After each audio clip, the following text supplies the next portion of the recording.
सरासर केंद्र सरकार जो बीजेपी सरकार है और हरियाणा के अंदर भी जो बीजेपी सरकार है, उनका एक ही मकसद है, किसी भी तरीके से किसान नेता दिल्ली के जंतर मंतर पर न पहुंच जाए। हरियाणा के अंदर हिसार में हो, चाहे रोहतक में हो, रेवाड़ी में हो, गुड़गांव के अंदर हो, जो किसान नेता है, जो मजदूर नेता हैं, उनको लगातार छापेमारी करके गिरफ्तार किया जा रहा है। देखिए, समय समय पे ईवीएम हैक करके भी दिखाई गई है, और ईवीएम जब तक भारत के अंदर रहेगी, जब तक इस देश के जो मूल निवासी हैं, दलित हैं, पिछड़े हैं, मुस्लिम हैं, वो सत्ता के नज़दीक नहीं आ सकते।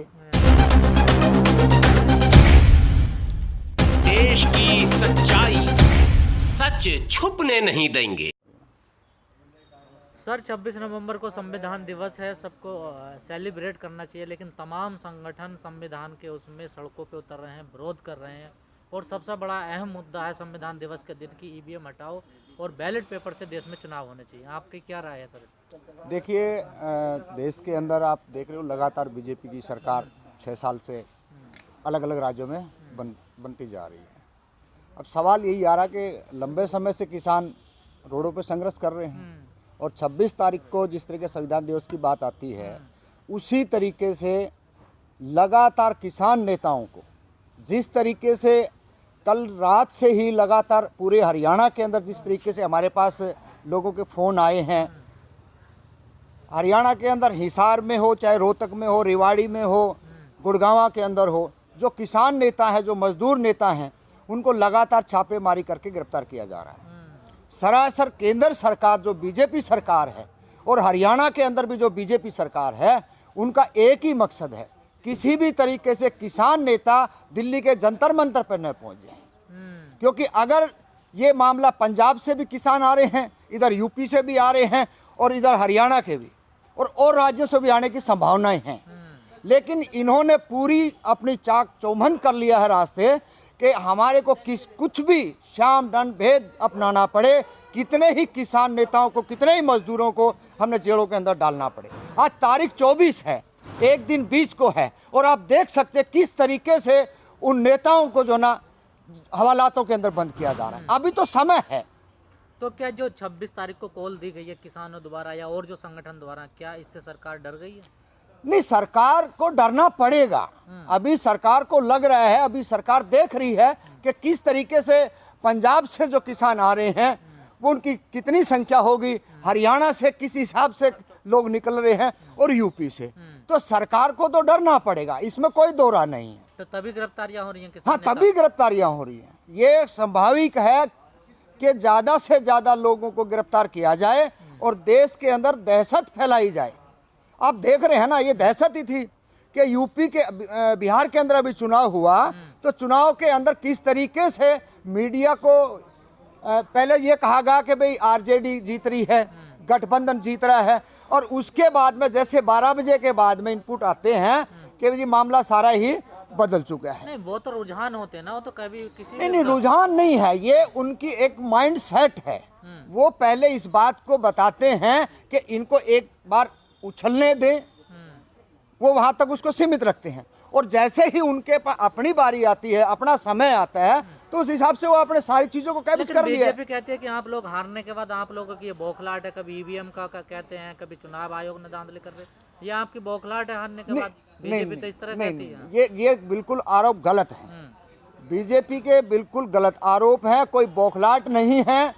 आप कहीं से भी कोई भी वहाँ की फुटेज उठा के देख लें, कहीं भी 2 से 2.5 हजार लोग प्रधानमंत्री की सभाओं में नहीं हैं। इतनी लंबी चौड़ी भीड़ थी, लेकिन उसके बावजूद भी पूरे वहाँ इन्होंने, चाहे नौकरी देने की बात आई हो, चाहे रोजगार की बात हो, बहुत सारे तमाम तरीके के हथकंडे अपनाए गए, लेकिन लास्ट में क्या किया इन्होंने?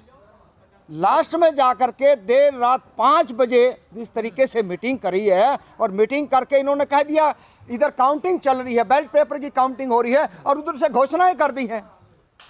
लेकिन ये कहीं ना कहीं तेजस्वी की भी और गठबंधन की भी कहीं ना कहीं कमजोरी रही है कि मैं खुले आपके माध्यम से कहना चाहता हूँ आप देश की जनता को कि अगर 5 बजे के बाद जो घटना हुई थी, अगर जो जनादेश था महागठबंधन के पास, क्योंकि पूरे देश के अंदर लॉकडाउन में कोई नुकसान नहीं होता है, तो क्या उस दिन बिहार के अंदर जो मेन जो जगह थी वहाँ पर लोग खड़े होकर विरोध करते तो इनकी ताकत नहीं थी कि ये सत्ता में आज मुख्यमंत्री बना करके और बीजेपी सरकार बना लेती। लेकिन ये कमी रही है हम लोगों को। लेकिन धांधले के कोई सबूत तो नहीं मिले ना कि धांधली हुई है। वो बड़े सातिर हैं।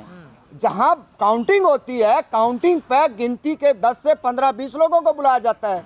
5-5 लोग होते हैं अलग अलग पार्टियों से, और वहां का प्रशासन इतना स्ट्रिक्ट होता है कि डिले करेगा, आपको इतना डिले करेगा कि जितना 7, 8, 9, 10 जितनी पब्लिक छटती रहेगी और 10 बजे 11 बजे आपको लग गया कि अब बिल्कुल हमारी कंट्रोल स्थिति में है, तो उसी टाइम उनके ऊपर लाठीचार्ज कर देगा। 26 तारीख को जो ईवीएम के विरोध में देश भर में जो आंदोलन होने वाले हैं, दिल्ली की तरफ जो किसान भी आ रहे हैं जी, क्या इस ईवीएम में कारगर साबित होंगे? सरकार पर कोई असर पड़ेगा? क्योंकि चुनाव आयोग तो कह रहा है कि ऐसा कुछ नहीं है। उसने तो कई बार चैलेंज भी दिया कि ईवीएम हैक करके दिखाइए हमारी। देखिए समय समय पे ईवीएम हैक करके भी दिखाई गई है, और ईवीएम जब तक भारत के अंदर रहेगी, जब तक इस देश के जो मूल निवासी हैं, दलित हैं, पिछड़े हैं, मुस्लिम हैं, वो सत्ता के नज़दीक नहीं आ सकते।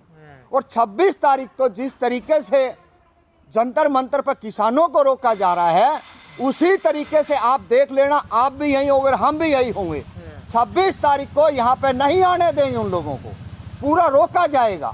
क्योंकि इस बात का केंद्र सरकार को ये पता है कि अगर यहाँ पे लोग आ गए तो उसका संदेश देश की जनता में जाएगा, वो गांव गली तक पहुँचेगा और लोग जो है अपनी बात को रखेंगे। सर, सरकार का कहना है कि ये जो 3 कृषि बिल आए हैं ये किसानों के लिए बहुत अच्छे हैं, सिर्फ किसानों को गुमराह किया जा रहा है, उनको भड़काया जा रहा है, सरकार के विरोध में लाया जा रहा है।